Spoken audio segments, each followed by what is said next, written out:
It's already partially ported. I love it. Shit like that makes a saw like this sell more units. That's if we can easily modify it, then we tell you that we love these saws. And you see the videos and go, yeah, I can see why he loves those saws. Let me purchase one. Good job, Stihl engineers. For real. All right, guys, so I am super impressed with the design of this new Stihl 400.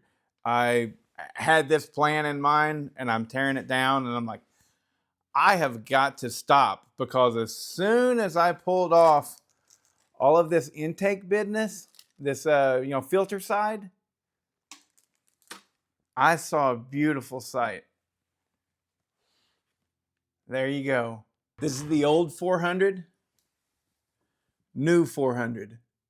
Look at that shit, man. Look how much bigger that is. All right. Ho, ho. Oh yeah, I think this is going in the right direction, cause might be able to dirty up those Stratos. You know, that's like the old 372 X-Torque setup. I mean, freaking great. Also, they got this really crazy grounding setup. See those two things? Now that right there, I mean, it kind of looks like it could be problematic because it could get dirty, and then you won't be able to make connection, for your kill switch and stuff. But so far, man, this thing is really looking awesome. They are learning. They are learning. Who's learning? Stihl's learning. Husky's learning. They're learning. It's just an open can exhaust. You could literally just cut that shit out right there and leave that deflector and have a really nice muffler mod right there. Just that. Hot damn diggity. This is exciting because clearly the factories are seeing what guys like me are doing and taking note, because shit like that makes a saw like this sell more units. That's if we can easily modify it, then we tell you that we love these saws. And you see the videos and go, yeah, I can see why he loves those saws. Let me purchase one. So it's like, listen to us. Man, really simple. Really simple little setup. I'm telling you, this is nice, guys. There's a big difference whenever a mechanic takes something apart versus someone who actually knows a little bit about how to get power out of these things. The things that we look for and get excited about are very different. So what I'm seeing as I take this thing apart is a company that probably watches my YouTube channel and other people like me. Oh, hey, you like my Star Wars officer uniform? Uh-huh. Okay, we still have a total strato design. On the top, we should be getting nothing but air, right? Nothing but just simply oxygen or air. And on the bottom is where we have our fuel air mixture going into the bottom of the engine, the crankcase, and then back up through the transfers. And at the top there, that's just for your strato. This is cool. I've never been able to see in there as well. You can see right in there and see where the pockets are on the side of the piston. You can actually see. The intake opens at 79.6 degrees. Let me show you. I'll do some video here with my phone and show you what I mean about how it being just such a clean view. Good job, Stihl engineers. For real. All right.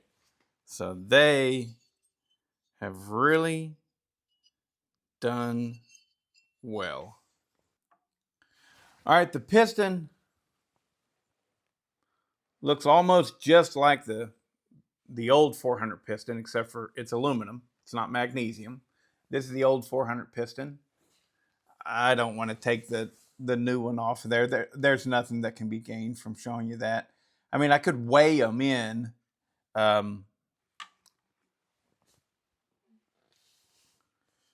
I could weigh them, but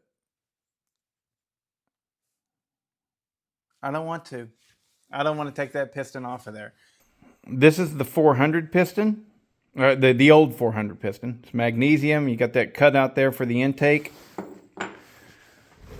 The new one does not have the cutout for the intake, and it's aluminum. Aside from that, they're about the same. The port right there on the side of the piston, that right there is shaped a little bit different, you know.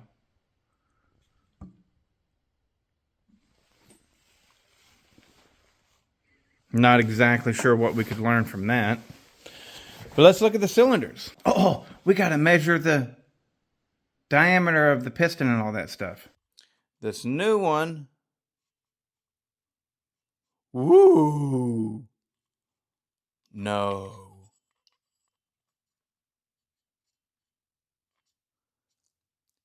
This new one is like a perfect 49 millimeters. Yeah, that's 49 millimeters. With a 49 millimeter bore, the stroke needs to be 33.2. So we got some measurements to do on that. But yeah, that is definitely a 49 millimeter bore. Let's measure the piston itself.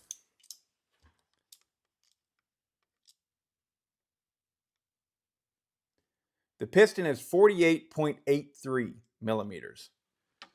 The bore, 48.98, 48.96. It's a 49 millimeter bore. All right, let's see if we can measure that stroke. We already know we've got a 49 millimeter bore. Yeah, I'm going with 33.6 on the stroke. Okay, if you've ever measured the stroke before, you know it's very difficult to do. Okay, we're just not set up to do it. The spark plug holes go in at an angle. You can't really get that piston straight up and down unless you were to drill a hole right in the top of that cylinder. And so it's very difficult to get a very good even measurement. What I'm getting is 33.6 millimeter stroke, right? Which the bore is pretty easy to measure. It's pretty easy to figure that out. It's 49 millimeter bore and a 33.6 millimeter stroke, which gives you 63.36 cc's. Well, something's wrong there because Stihl says that it's 62.6. And that means in order to get 62.6 cc's with a 49 millimeter bore, we're looking at a stroke that's going to be 33.2 millimeters. That gives you your 62.6 cc's. But I got to say, something ain't right, man. I can't believe they de-stroked it. But it seems like that's what they did. It seems like they de-stroked it. Wow. Anyways, so the displacement, it's probably going to take somebody better than me to find the true displacement and what they did. But it looks like they went with a 49 millimeter piston and de-stroked it to 33.2 millimeter stroke. I don't know. Anyways, but let's talk about what is ultimately making this thing run so damn good. Because It does. It runs so damn good. So let's look at the differences between these two cylinders. Okay, so old MS400, new MS400. It's right off the cuff here. Let's go ahead. Impulse line right here. On the new 400, it's coming from the crankcase somewhere right there. You know, so it's got a crankcase fed impulse line. The intake, you know, I would consider that pretty big intake for today's standards and what they do. Smaller intake, okay, but you see how that little ski slope kick up right there? You can totally see it. That is just like a little ski slope. Bloop. It goes up. I don't know, does it? Your intake goes down and then flips up just a little bit right there at the end. And my guess is you probably want to keep it that way, because what it's doing is it's, instead of aiming it down into your bottom end, it's flipping it to go straight across. Boom. All right, so now look at that. That's what we got to talk about right there. Old 400, right? You got this blockage of your front fed transfers. So it's forcing all of your stuff to go down and up like this. Whereas this one is encouraging. You cut it off almost flat. You know, it's not quite. Little room to do some port work there, you know. But right here, I do believe everybody is cutting this skirt completely out on the old 400. Just, you want that to flow across like this and then up in. And this one, it looks like they're directing the fuel from your intake bloop, straight back to the front fed transfers. Excellent, excellent, excellent, excellent, excellent. The combustion chamber, let's have a look-see. The old one is very classic. You just got a combustion chamber. It seems pretty nice, and if you cut that flat, it would be good, right? New one, quite different. For one, it's not just simply in the middle. For two, there are two steps to that combustion chamber. The ring around the outside, you see there, that's your squish. And then it angles up before it goes into the pocket, which is very, very, very much situated on the intake side. This right here, your pocket, your little combustion chamber is right in the middle.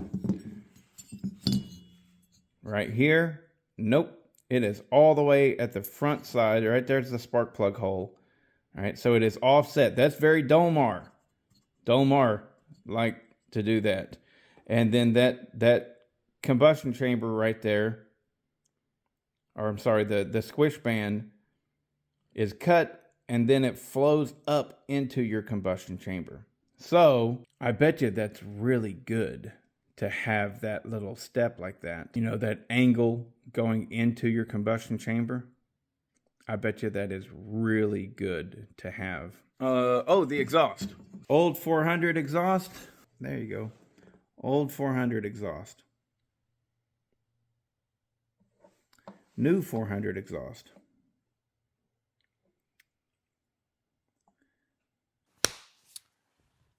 Numbers. Very interesting stuff here. Let's talk about the actual numbers themselves. All right.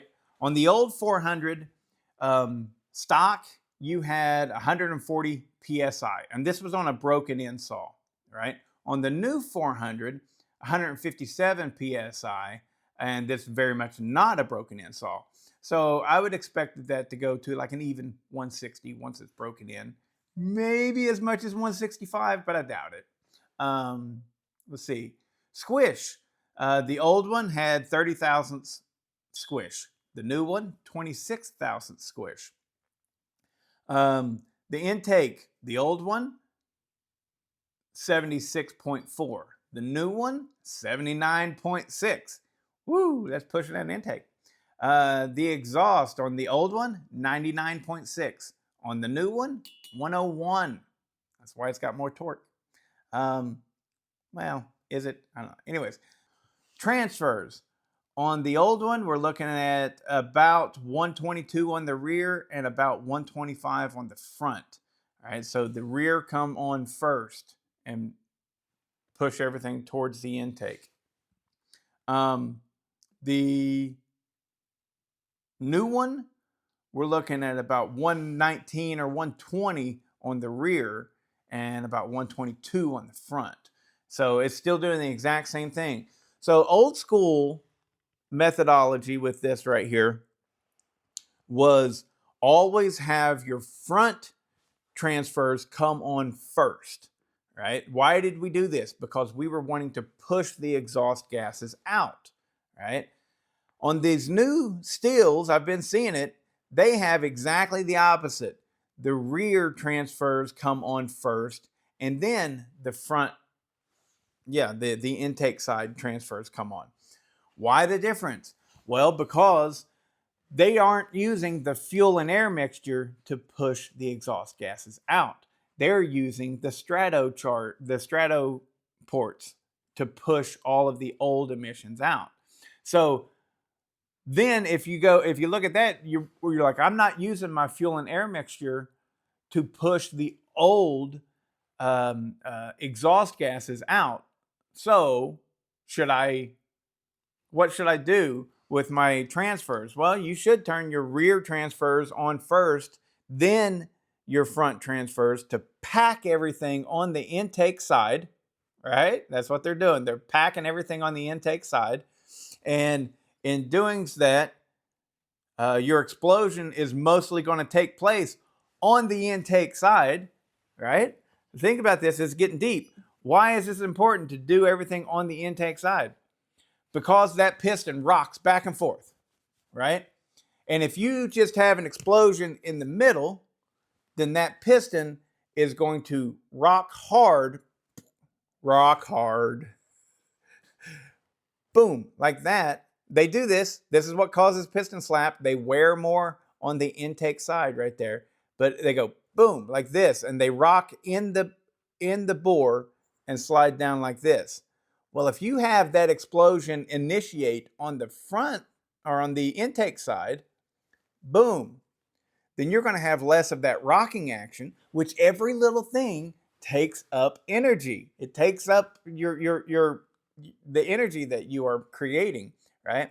So we're gonna explode it on the intake side so that we can more likely drive the piston straight down.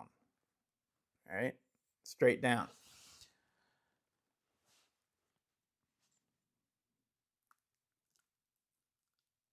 I love it. They really did this killer job. And I don't think that you're going to see as big of gains as you did whenever you ported the old 400, because the old 400, the new one is incorporating a lot of the port designs. There we go. All right. So this one right here, it's already partially ported. I mean, really, it straight up is. That's what you do. You cut that skirt on that side. Right?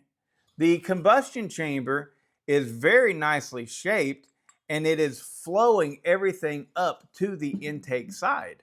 And whenever it explodes on the intake side, then less energy is spent on the piston rock, and more energy is spent just simply driving it straight down. Seriously, it's a really well set up system. It's quite nice. The strato ports are huge.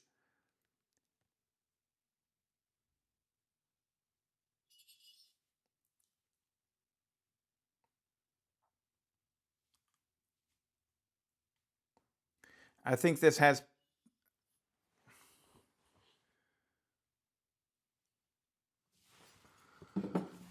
The carburetor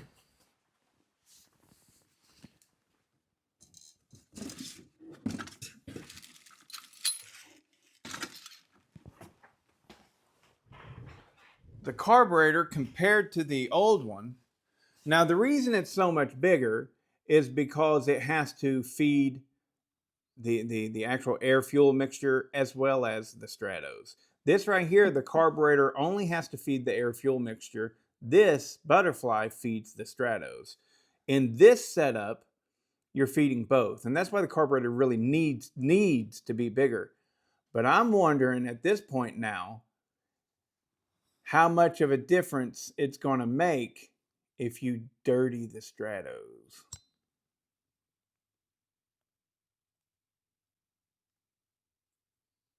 Don't worry, I will get other things that I can work on and mess with for this channel. But this is going to go to Jeff. This is going to go to Jeff, and Jeff is going to port this up. And he's going to do a phenomenal job because that's what Jeff does. Jeff does good work. And so, but if I was doing it,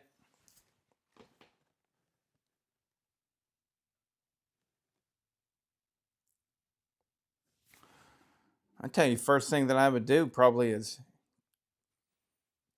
clip all of the dividers and try and dirty all of the dividers for the Strato setup.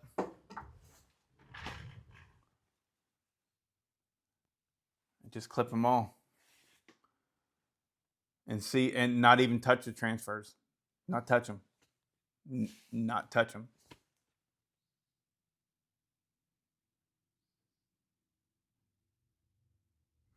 I wonder if that would work. Well,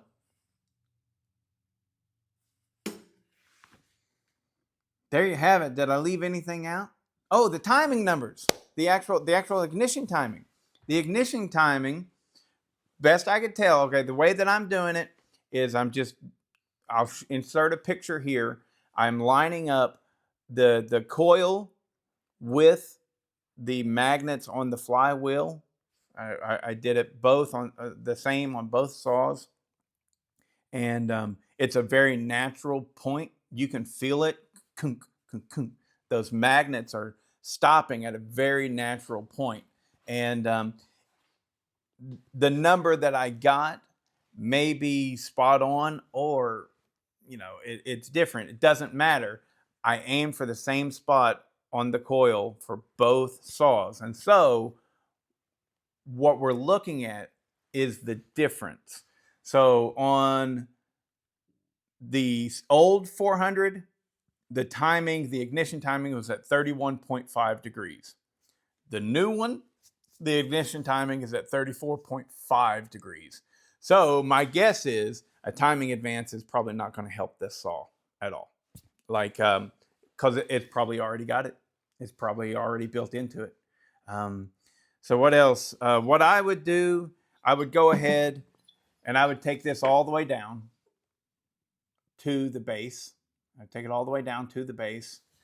The way that combustion chamber is, the way that it slides up in there, man, that's nice. If you could match that angle with a pop-up, make a perfect pop-up to go right in there, you can see that incline there. Just make a pop-up that fits that perfectly. I don't know. I would probably go ahead and cut the squish. Yeah, I would cut the squish. However, me and Jeff had already talked about taper top piston and tapered combustion chamber and stuff like that. I don't think it's going to work in this. I mean, it could. Yeah, it could. Yeah, you know, you cut that taper, it could work just fine. But I think a flat band cut would probably be the way to go. Anyways, I would definitely do that. I would try to lower the cylinder so that I could keep about between 160 and 180 pounds of compression and have a 96-degree exhaust roof. I would look to make it scream. But I'm telling you, man, this is pretty cool. Jeff, you get to do what you want, bro. Be happy, have fun, because this is gonna be cool. This is a nice saw. It's really nice.